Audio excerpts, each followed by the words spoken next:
Selamat sore teman-teman semua yang saya kasihi. Kita lanjutkan kembali acara kita. Tetap silahkan semuanya ada di dalam keheningan agar tersingkap dengan sungguh-sungguh kebenaran yang sejati. Kebenaran sejati ini hanya muncul saat kita mendapatkan tuntunan yang agung dari relung hati kita, dari realitas ilahi di dalam diri kita yang kita juluki sebagai diri sejati.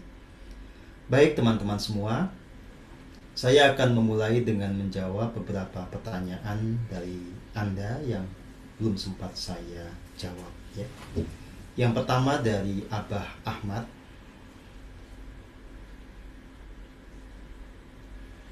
Turunnya kembali para jiwa agung dari masa lalu yang berinkarnasi menjadi manusia tercerahkan di saat ini.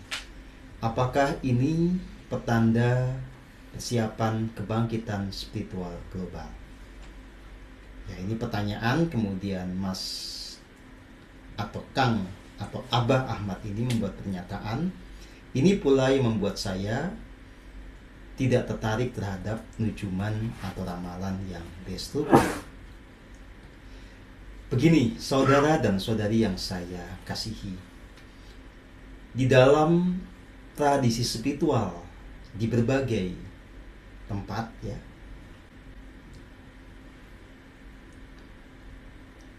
ada memang kesadaran bahwa pada masa-masa tertentu bisa terlahir kembali jiwa agung atau pribadi agung dari masa lalu.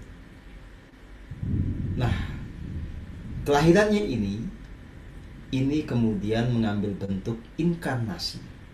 Jadi, inkarnasi berarti jiwa agung, jiwa ilahi, jiwa dari alam cahaya tertinggi yang mendarah dan mendaging. Ya. Nah, dalam bahasa lain, sosok seperti ini disebut sebagai avatar. Bisa juga disebut sebagai Kristus. Sosok seperti ini tidak muncul di semua era. Hanya muncul di era-era tertentu yang disebut sebagai era-era yang paling krusial. Sejauh yang saya bisa mengerti misalnya, yang paling dekat dengan zaman modern, avatar yang muncul itu adalah yang kita kenal sebagai Yeshua HaMashiach atau Yesus, yang kemudian berkiprah di abad 1 Masehi. Sebelum itu ada yang disebut sebagai The Great Pharaoh yang hidup sekitar 5.000 atau 6.000 tahun sebelum Masehi, yang membangun bumi surgawi dengan basis di tanah Mesir. Nah, di antara kedua avatar ini, sekitar 3.500 sebelum Masehi, ada satu tokoh legendaris yang kita sebut sebagai Sri Krishna. Sri Krishna adalah inkarnasi dari Sang Hyang Betara Wisnu.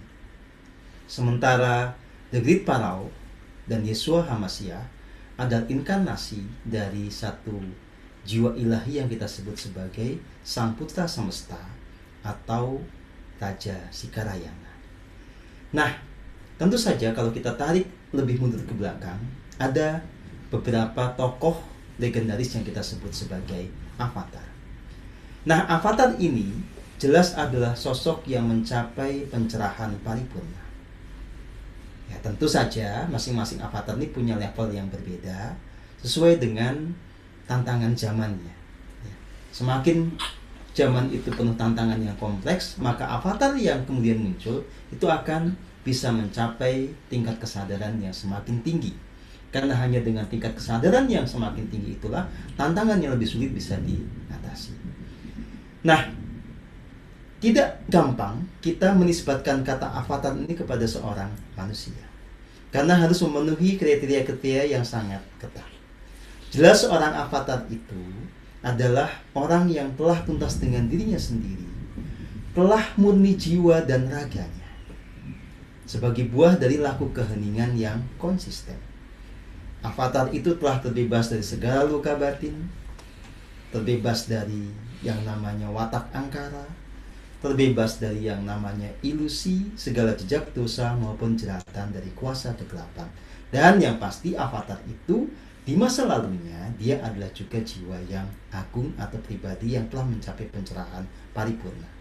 Jadi kalau ada teman-teman yang pernah belajar tentang struktur dimensi yang sering kali saya sebutkan, bahwa jagat raya ini setidaknya kita bisa pahami sebagai realitas dari 31 dimensi.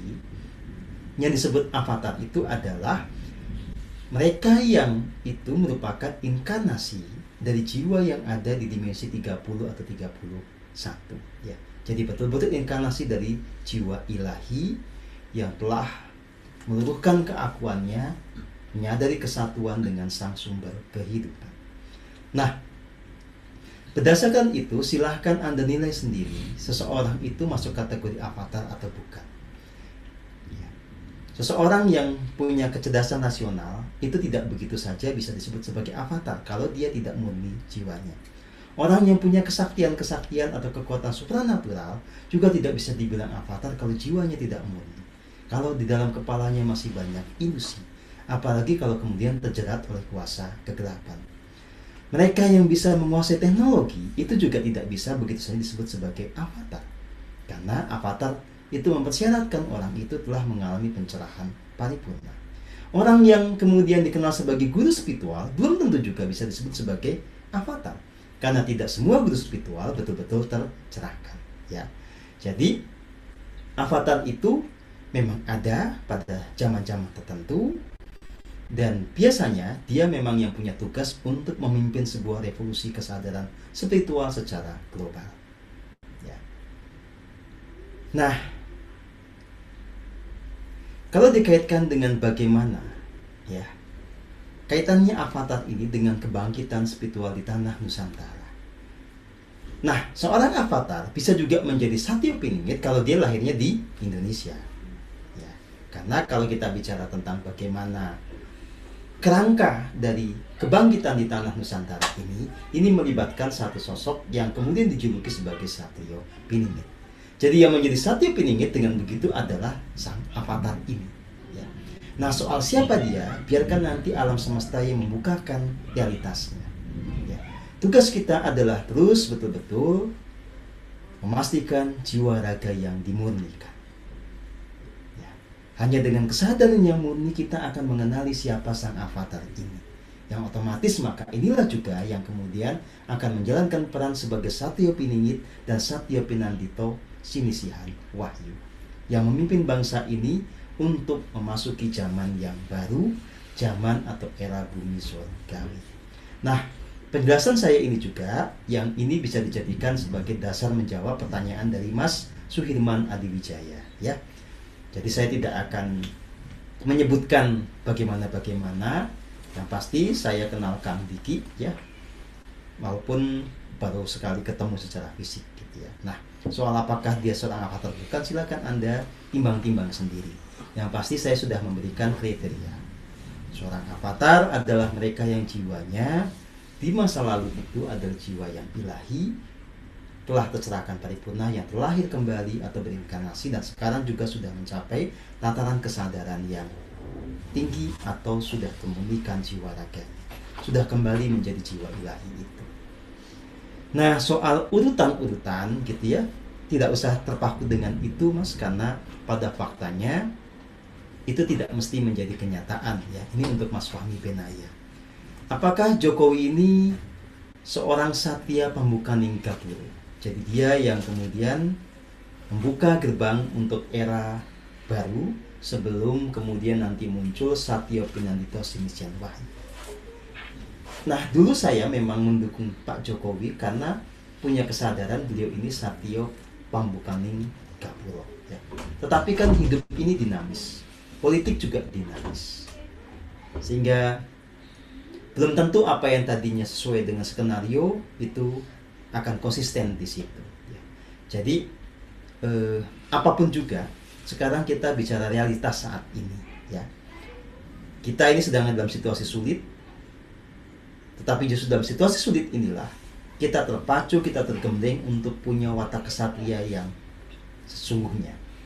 Nah, saat semakin banyak orang punya watak kesatria, punya jiwa pengabdian kepada bangsa yang tulus paripurna, pada saat itulah akan terjadi perubahan yang nyata. Dari berbagai kesatria ini akan muncul gerakan-gerakan yang membawa perubahan, membuka gerbang menuju era yang baru. Begitu. Kemudian masih ada pertanyaan berikutnya.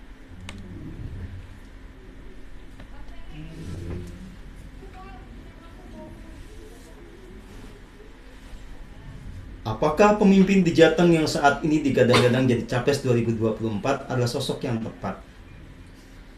Duh Gusti, begini ya.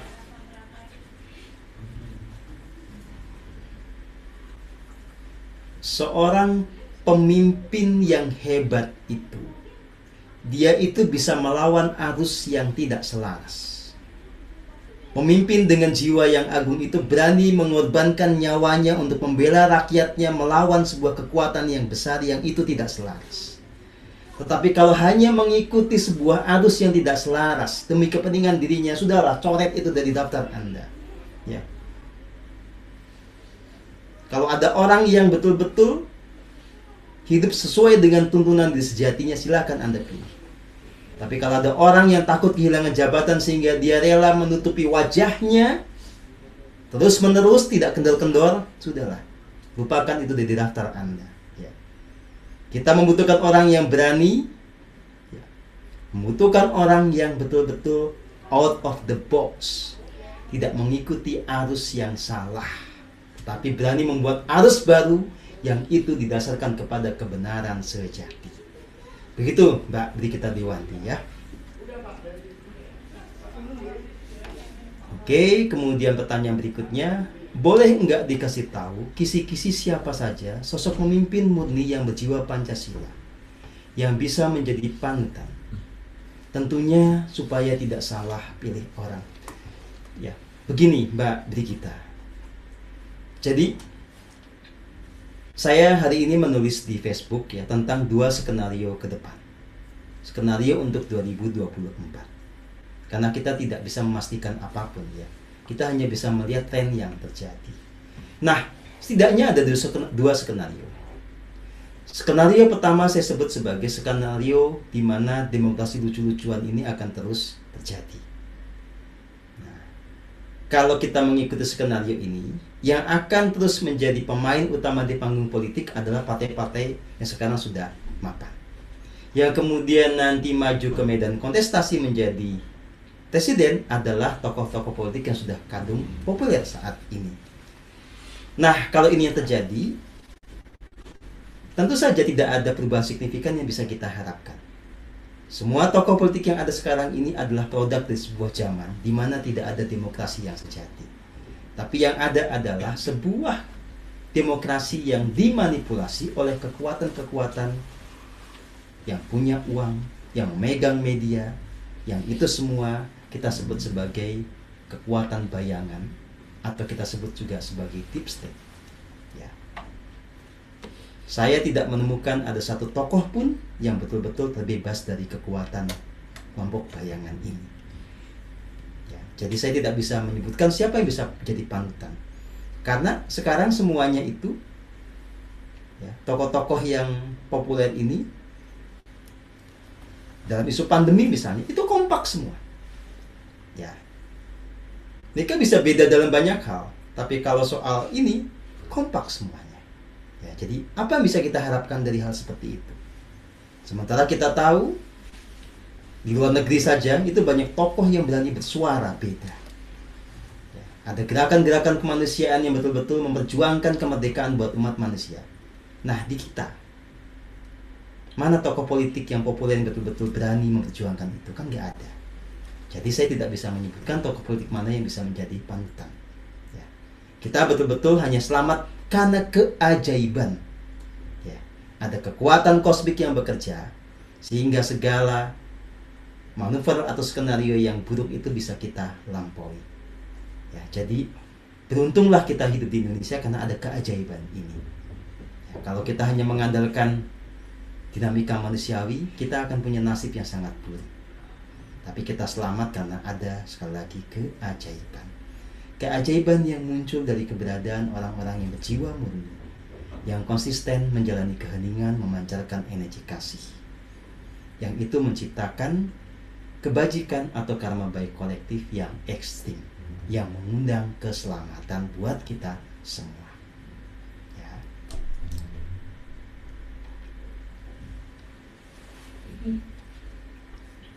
Oke, kemudian dari Pak Nyoman Purne Supate lagi. Apakah The Great Pharaoh itu sama dengan cita Fir'aun yang berkembang di abad ini? Begini Pak Supate, Pharaoh itu gelar sama dengan raja, sultan gitu ya. Jadi ada banyak orang yang itu punya gelar sebagai Pharaoh. Dan tentu saja nama masing-masing ini beda dengan hidup di zaman yang berbeda-beda. Nah, The Great Pharaoh yang saya sebutkan ini, itu memang tidak disebutkan di dalam sejarah yang formal. Karena sejarah formal itu, ketika bicara tentang Mesir, dia paling jauh itu merujuk kepada 2000 tahun sebelum Masehi, terus maju ke sini. Sementara Great Pharaoh yang saya sebutkan ini, itu sekitar 5000 sampai 6000 tahun sebelum Masehi. Nah, namanya adalah Enoch. Ya. Nah, ini Anda tidak akan menemukan di Google, Anda hanya akan bisa menemukannya di buku saya. Karena saya mendapatkan ini tidak dengan merujuk kepada teks-teks yang ada di tempat lain, tetapi karena memang membaca sebuah catatan semesta. Nah, tentu saja ini tidak bisa disamakan dengan Fir'aun yang populer itu, gitu ya. Karena Great Pharaoh yang saya sebut ini adalah orang tercerahkan, bukan orang yang mengaku-ngaku menjadi Tuhan, ya. Bukan orang yang zolim, bukan orang yang suka menganiaya orang lain. Sekali lagi ini adalah sosok yang betul-betul punya kasih murni. Nah, entah Fir'aun yang dimaksud oleh mereka yang menyebutkan di masa kini itu Fir'aun yang mana, saya juga nggak ngerti, karena kan nggak dijelaskan Fir'aun yang mana. Karena Firaun itu gelar, ya. Dan ada banyak Firaun di Mesir itu. Ada Ramses, ada macam-macam gitu ya. Gitu. Nah, coba Anda tanya kepada yang bicara soal Firaun itu, sebetulnya yang mereka maksud siapa? Gitu. Tapi itu bukan yang saya maksud, ya. Karena yang saya maksud adalah seorang yang tercerahkan. Oke, kemudian ada Mas Muhammad Fatul Hadi.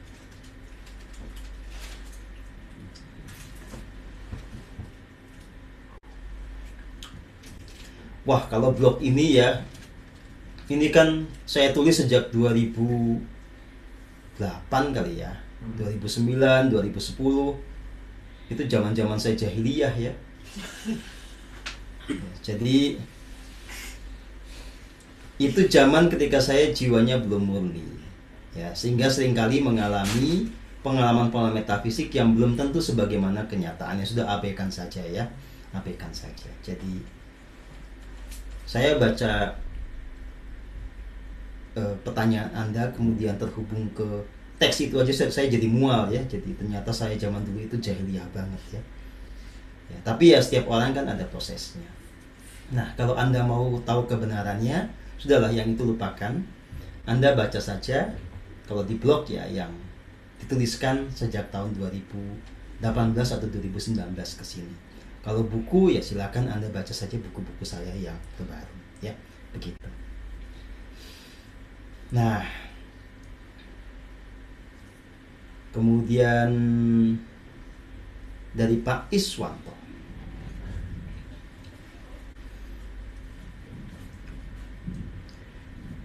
Di dalam buku Mas Guru yang berjudul Kesadaran Matahari, ada sosok yang disebut sebagai 1A yang ada di salah satu kastil di Inggris yang ada di puncak piramid elit global. Apakah sosok ini masih hidup atau memang simbolis saja atau sosok metafisik, Mas Guru? Jadi begini Pak Is, ini adalah apa yang menjadi bagian dari pengalaman otentik saya ketika saya menjalankan lakon sebagai seorang satria cahaya ya.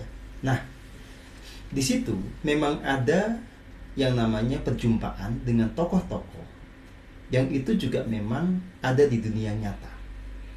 Jadi tokoh 1A ini sebetulnya nyata adanya, bukan tokoh metafisik. Tetapi dia didukung oleh kekuatan metafisik yang luar biasa. Nah, dalam sebuah pertarungan seperti ini, sebetulnya dimungkinkan ada orang yang mati. Kalau dia tidak mati, saya yang mati. Nah, karena saya yang masih hidup, berarti dia yang mati. Kan gitu. Ya, begitu Pak Is ya. Gitu.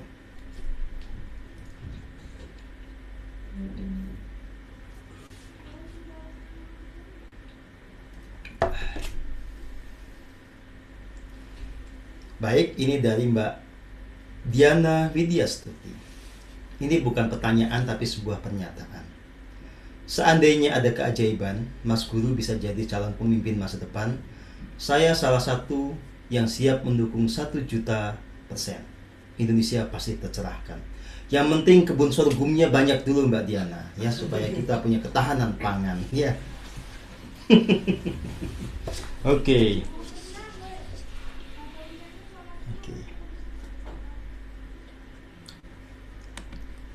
Ada lagi pertanyaan? Sudah ya. Dari yang Mas Ahmad ini sudah. Oke, teman-teman yang saya kasihi. Kembali kepada tema yang kita bahas tentang kebangkitan spiritual Nusantara. Kita garis bawahi bahwa kita sedang menyongsong itu. Ya. Lepas dari apapun nujuman yang pernah kita baca, pernah kita dengar, satu hal yang pasti, kita semua ini ada di dalam gerak evolusi. Sebagai satu pribadi maupun sebagai sebuah bangsa. Dalam proses evolusi itu ada jatuh bangun. Kadang kita menjadi bangsa yang jaya, kadang kita menjadi korban dari penjajahan orang lain. Nah, saat ini, bangsa kita, kalau kita bicara secara kolektif, itu sedang ada di titik nadir. Ya. Kita hidup tanpa keberdikarian ekonomi. Kita hidup tanpa kedaulatan politik. Silakan Anda cek. Ya. Misalnya soal keberdikarian ekonomi. Apakah kita ini sudah bisa disebut sebagai bangsa yang berdikari secara ekonomi? Jelas tidak. Walaupun kita punya potensi, punya sumber daya yang besar secara faktual, kita ini malah terjajah secara ekonomi. Ya. Petani kita bisa bikin cabai, ya, tetapi cabai kita impor. Kita punya pantai yang sangat luas, tentu saja bisa bikin garam, tapi garamnya malah impor. Kita punya tanah yang luas yang bisa untuk membuat kebun tebu ataupun kebun yang lain sehingga kita bisa memenuhi kebutuhan gula sendiri. Tapi nyatanya gula kita juga banyak yang impor. Ya. Kalau sebuah negara kebanyakan impor padahal mereka punya sumber daya untuk membuat itu, artinya itu bangsa yang terjajah. Bisa dijajah oleh kekuatan ekonomi global atau dijajah oleh bangsa sendiri yang ingin mendapatkan rente dari praktek impor itu. Karena secara faktual, ya, kalau buat kita sebagai petani tentu saja, sebagai rakyat juga tentu saja, lebih menguntungkan kalau kita itu menggunakan produk buatan sendiri. Tetapi buat sekelompok oknum, itu jelas lebih menguntungkan kalau impor, karena impor itu memberi ruang mereka mengambil rente, mengambil fee. Ya, misalnya, kalau petani yang jual cabai, nggak ada orang yang dapat keuntungan besar kecuali rentenir di tingkat bawah. Tapi kalau ada peluang impor, ya, puluhan ribu ton cabai, itu aja 1 kilo dapat berapa? Ya. Kalikan sekian sebagai fee atau sebagai komisi, berapa dapatnya? Nah, ini hanya bisa diatasi kalau ada pemimpin yang tegas dengan kekuatan yang penuh. Kalau tidak, pemimpin yang akan mengatasi masalah ini akan digulung duluan oleh mafia-mafia yang ada di balik kebiasaan impor ini. Nah, jadi kalau kita bicara tentang Satya Pinandito, ini tugasnya tidak gampang, ya. Karena dia harus betul-betul bisa mengubah tradisi yang sudah kadung hancur. Dia harus bisa mengubah yang namanya praktek kenegaraan selama ini banyak dirusak dan menjadi destruktif. Kalau kita betul-betul melihat, ya, bagaimana tingkat korupsi di negeri ini, kita akan sedih. Ya. Apalagi kalau dibandingkan dengan negara-negara Eropa. Tingkat korupsi kita sangat-sangat tinggi. Nah, pemimpin ke depan tentu saja itu harus bisa mengatasi hal seperti ini. Dan orang yang bisa mengatasi hal seperti ini adalah orang yang telah selesai dengan dirinya sendiri.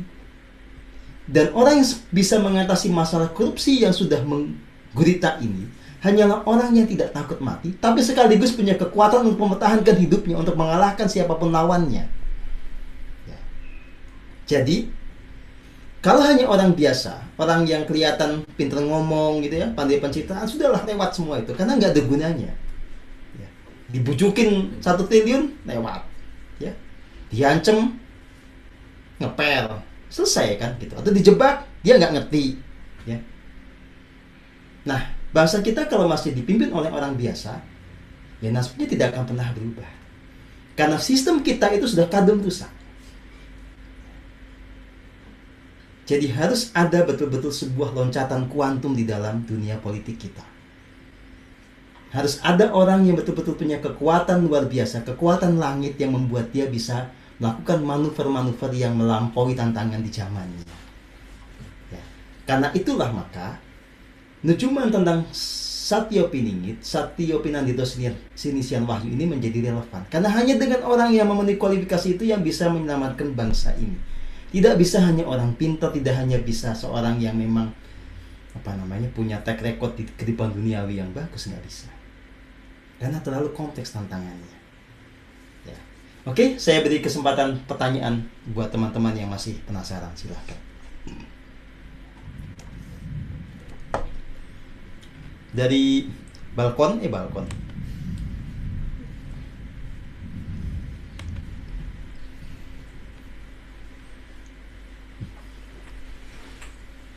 Halo? Yang mengantuk masih mengantuk? Ngantuk banget. Itu mau dapat wahyu berarti itu.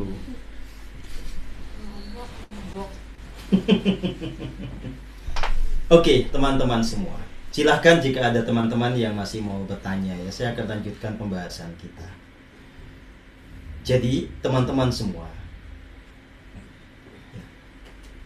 saya beserta teman-teman yang itu menjadi tim dan kemudian bergerak atas nama Persaudaraan Matahari, atas nama Perkumpulan Pusaka Indonesia Gemah Ripah. Sebetulnya melangkah di sebuah jalur untuk memicu kebangkitan spiritual secara nasional maupun secara global. Apapun yang kita lakukan sebetulnya untuk menyongsong kebangkitan spiritual Nusantara yang juga nanti akan memicu kebangkitan spiritual secara global. Teman-teman semua yang saya kasihi, maka yang kita lakukan adalah betul-betul mengajak semuanya untuk kembali kepada jalan spiritual yang murni.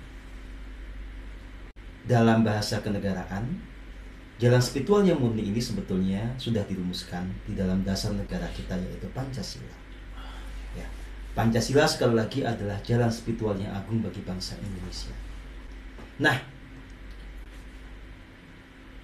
mari kita kembali ke sini. Ya. Kita jangan terjebak di dalam hayalan apapun juga. Jangan bagai pungut merindukan bulan gitu ya. Jadi kita ingin bangsa kita ini berubah. Kita nunggu-nunggu Satyo Piningit yang entah kapan datangnya gitu ya. Tapi kita tidak melakukan apa-apa. Jiwa Anda tidak dimurnikan. Karya untuk membuat bangsa ini semakin baik juga nggak ada. Ya. Itu yang saya katakan, hentikan. Berhenti untuk menunggu apapun yang tidak pasti. Lakukan segala hal yang bisa dilakukan pada saat ini dan di sini. Setiap orang harus bergegas untuk memurnikan jiwa raganya. Setiap orang kemudian harus mulai bisa berkarya sesuai dengan talentanya. Berikan yang terbaik kepada negeri ini, bukan menunggu apapun yang tidak pasti. Gerak semesta pasti mendatangkan Satyo Piningit dan Satyo Pinandita Sinisian Wahyu itu. Tetapi pada saat yang sama yang menjadi kunci dari semuanya adalah langkah kita saat ini dan di sini. Kalau Anda semua memang tergerak untuk berbakti pada negara ini, bereskan kehidupan Anda. Sembuhkan luka batin Anda, sirnakan watak angkara murka Anda. Jadilah jiwa-jiwa yang murni, jadilah pribadi-pribadi yang luhur, betul-betul menjadi kesatria Nusantara yang sejati. Biarkan di dalam hati nurani Anda itu menyala matahari kesadaran. Ya. Makanya kenapa saya menyebut persaudaraan kita ini berdasarkan petunjuk semesta sebagai persaudaraan matahari. Intinya apa? Agar hati Anda itu diterangi oleh matahari kesadaran. Agar Anda sebagai satu pribadi itu bisa menerangi lingkungan Anda dengan pikiran yang jernih, dengan hati yang penuh kasih, dengan langkah-langkah dan tindakan yang membawa perbaikan kualitas kehidupan. Ya. Nah, saat kita semua menjadi matahari ini, negeri ini akan menjadi terang benderang. Dan matahari juga sebetulnya menjadi simbol dari perubahan zaman. Makanya dulu Bung Karno disebut sebagai Sang Putra Fajar. Karena dia membawa terang setelah era kegelapan yang lama itu usai. Jadi silahkan Anda semua bisa berkarya dengan hati yang tulus, agar kehidupan ini menjadi semakin selaras, agar Indonesia ini berubah menjadi negeri yang kemaripah roh jinawi, tata tentrem ketah raharja. Nah, ini ada pertanyaan, baik saya jawab.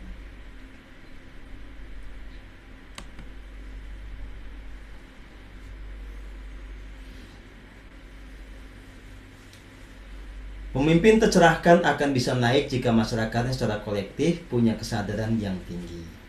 Kalau melihat Indonesia kok sepertinya pesimis. Gimana pendapat Mas Guru? Saya tuh nggak pernah pesimis ya. Jadi kalau Anda mau pesimis boleh buat Anda sendiri saja ya. Tuh. Kalau saya selalu optimis. Karena saya hidup hanya mengikuti gerak semesta yang agung. Tidak ada tidak mungkin di dalam gerak semesta itu. Sebagaimana dulu pernah ada yang namanya Bung Karno yang tercerahkan, ke depan juga nanti ada lagi sosok tercerahkan. Ya. Santai aja. Karena yang penting itu bukan soal nanti hasilnya bagaimana. Tapi saat kita ini betul-betul mengerjakan yang terbaik, mengerjakan yang kita bisa, ada sisa ya untuk memastikan kejayaan itu yang itu menjadi jatahnya semesta. Jadi rumusnya sederhana begini. Sebagai manusia yang kita lakukan adalah melakukan yang terbaik yang kita bisa saat ini, maka sisanya serahkan pada semesta. Terjadilah keajaiban itu. Kalau Anda pesimis, ya yang menjadi kenyataan adalah pesimisme Anda itu. Minimal buat hidup Anda sendiri. Tapi kalau Anda kemudian betul-betul mau berjuang melakukan terbaik, gak usah mikirin hasilnya, karena fokus pada proses, maka terjadilah keajaiban itu. Sesederhana itu. Ya.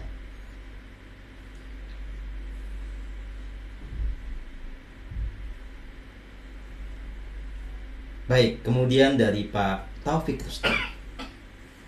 Mas Guru, menurut pendapat saya, siapapun itu pemimpinnya, apabila tidak didukung oleh pembantu-pembantunya di kehidupan nyata ini,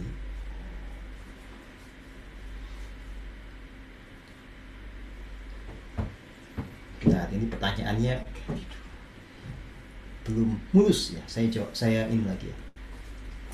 Menurut pendapat saya, siapapun pemimpinnya itu butuh didukung oleh pembantu-pembantunya di kehidupan nyata ini. Harus ada yang membantunya dengan kemampuan masing-masing yang diberikan semesta. Dia tidak bisa sendirian. Bagaimana menurut Mas Guru? Ya tentu saja Pak Taufik. Jadi yang namanya perbaikan bangsa itu tidak bisa dilakukan oleh satu orang. Harus ada yang namanya kerja kolaborasi. Ya.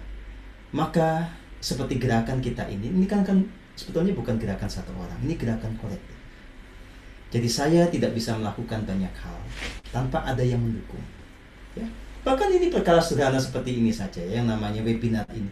Ini tim yang mendukung saya banyak sekali dan mereka bekerja sesuai dengan talenta masing-masing. Apalagi kalau ngurusin negara kan, gak mungkin tanpa kemudian ada yang mendukung.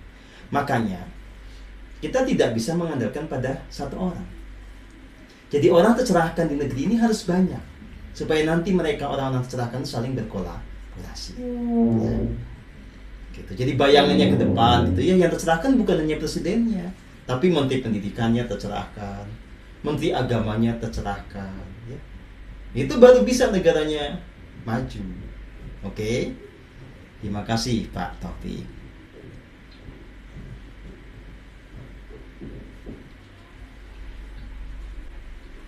Ini dari Pak Ketut Swena. Mana tadi? Oh ini. Beberapa agama yang kita kenal saat ini, jika suatu saat keadaan semakin meluasnya kebangkitan spiritual, apakah adanya agama-agama ini masih akan berlangsung? Apakah agama-agama itu masih eksis, Mas Guru? Begini ya, saya tidak memandang secara minor adanya agama ya, atau lembaga agama. Ya mau ada mau tidak ya monggo-monggo saja. Ya. Tidak usah dipikirkan gimana-gimana nantinya. Yang penting adalah manusianya hidup dalam kesadaran spiritual yang murni. Ya. Mau nanti di KTP-nya disebut agama apa, itu tidak ada masalah sama sekali. Ya.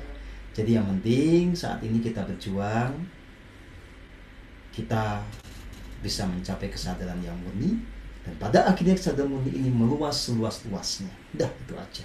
Nggak usah nanti memikirkan nanti agama ada apa enggak ya. Gitu ya.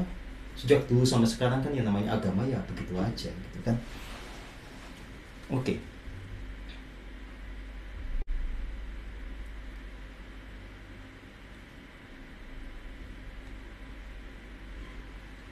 Dari Pak Yuda, Pak Guru, mengenai Soekarno yang dalam pengertiannya berarti ada dua sosok, pernah dengarkan bahwa pada tahun yang sama terlahir dua orang yang bernama Soekarno, lahir tahun 1901. Apakah itu betul?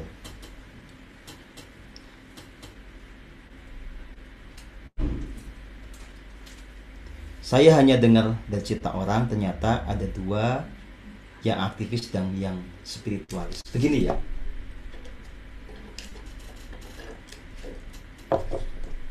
Suatu saat saya melakukan perjalanan ke Lampung, ketemu dengan satu sosok yang merupakan tokoh masyarakat di sana. Dan dia juga menghayati spiritualitas, dan dia juga punya orang tua yang menghayati ajaran spiritual. Nah, orang ini itu sering diceritakan oleh orang tuanya tentang adanya dua Soekarno yang berbeda bentuk telinganya. Jadi bahasa Jawanya itu begini, ono Soekarno sing kupingin jebeber, kalau kupingin jepiping. Nah, kalau kita menggunakan kategori itu, Soekarno yang tercerahkan itu sing kupingin jepiping. Ya, Soekarno sing aktivis, sing Bapak Megawati itu sing kupingi jebeber gitu. Ya. Tapi soal lahirnya tahun berapa saya belum melacak. Ya. Cuma yang pasti kalau yang spiritualis ini, sejauh saya mengerti darahnya itu setengah Jawa, setengah Belanda. Makanya dia tesnya itu bukan tes lokal ya, tes internasional gitu. Gitulah ya, Pak Ida. Nah, ini misteri yang memang jarang diungkap.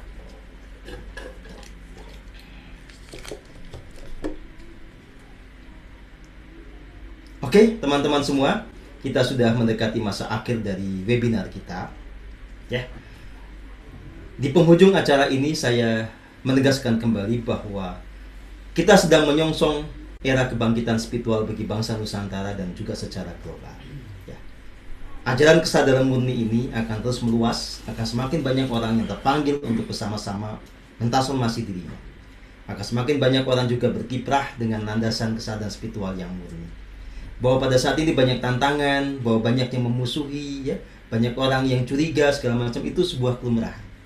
Nah, Anda yang sedang bersama saya di dalam gerakan ini tetap mantap, ya, tetap konsisten di jalan keheningan, karena segala laku yang terbaik yang kita lakukan dengan ketulusan paripurna itu pasti membuahkan hasil yang indah. Ya, yang penting saat ini Anda juga sudah bahagia. Nggak usah menunggu bahagia nanti saja kalau satu peningkatnya sudah kelihatan jelas gitu ya. Ngapain ya? Bahagia aja sekarang. Karena kalau Anda bahagia sekarang, vibrasi Anda itu akan memancar luas dan itu akan mempengaruhi vibrasi secara nasional. Ya. Jadi, mari terus bertumbuh. Kita bersama-sama menyongsong era yang baru. Oke, ini ada pertanyaan.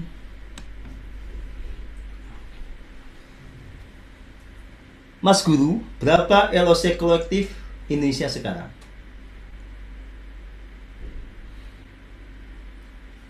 Kalau dalam skala yang biasa saya pakai itu, Pak Sabtoyo, LOC kolektif Indonesia sekarang itu 130.